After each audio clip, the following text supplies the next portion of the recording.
Hey members of MUSAC, my name is Melissa Tussing and I'm coming to you from Medill's Washington, D.C. Bureau. Here's my commencement speech. Good afternoon, class of 2010.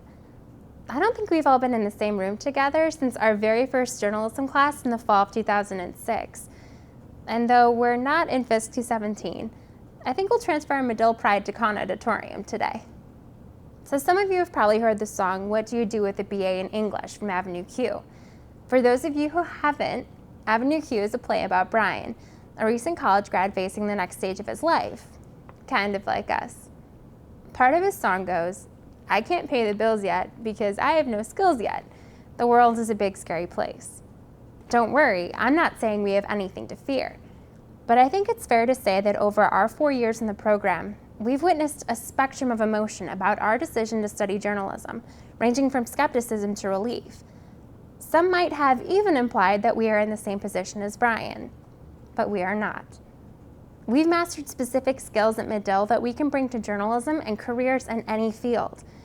But the students and parents in this room still might have fielded questions as to why we chose to go to Medill in the first place. As we move ahead to the next stage of our lives today, we need to remember those whys. Because unlike Brian, our degree has given us the skills to not only pay the bills, but build a better society no matter what field we move into.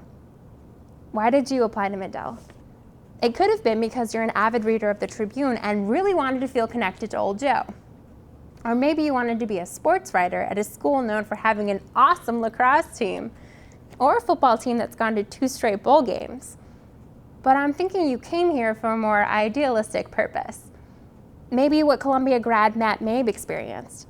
Now I know they're a rival journalism school, but I feel like I can tell this story today because of our clear superiority. Mabe served 2 tours in Iraq before earning his master's degree in journalism. He writes, whether they wield rifles or pads and pens, soldiers and journalists join their professions because they are committed to fighting for ideals that are larger than themselves. Now I want you to think about one of your favorite stories that you've covered at Medill. Maybe it was a profile about someone famous or someone who received little media attention. It could have been about an injustice or the less talked about issues of college life. But no matter what it was, it mattered to you and to the people who experienced it. And that adrenaline rush, that finished product, that byline is why we came here. So what do we do now that we're about to receive our Bachelor of Science in Journalism? Let's quickly go over the facts of our class. We've already survived 4 years of classes, ASG, Greek life, campus publications, dance marathon, and planning service trips to Guatemala. That means we're quick to learn and certainly adaptable. And we're gutsy. You have to be gutsy to conduct man-on-the-street interviews for 301, or move to North Dakota, New York, or South Africa for journalism residency. And parents, you've had moxie too. You supported us when we wanted to study abroad, or take an unpaid internship while working at Steak and Shake on the weekends. So it's fitting that when someone hears you're in journalism, they might say, wow, you're brave. Of course you're brave. You're Medillians after all. And no matter what the state of the industry, we have always been a group of passionate people who want to see improvement in the processes that rule our lives. We don't take no or we're working on it for an answer. So you can shape the world through journalism, or you can take your news judgment and ability to tell a great story to law school or another field of graduate work.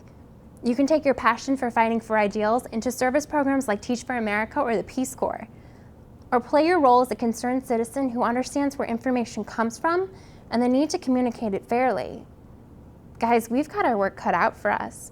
We're about to enter a world facing major challenges, and we're shaping up to be some of the key players to solve those issues. So graduates, today I want to congratulate you for every late night in McTrib or FISC call, churning out a video piece or fact-checking an article.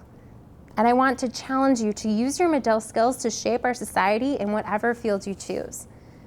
I want to thank our faculty for challenging us to be better writers, producers, and editors. Thank you for being our mentors, our friends, and the committed reference writers for jobs and internships. And friends and families, thank you for supporting us through it all, even when many asked why we were here. Class of 2010, I wish you the greatest luck in your life ahead, and I can't wait to see where we're at our first reunion. Congratulations. Thanks, guys.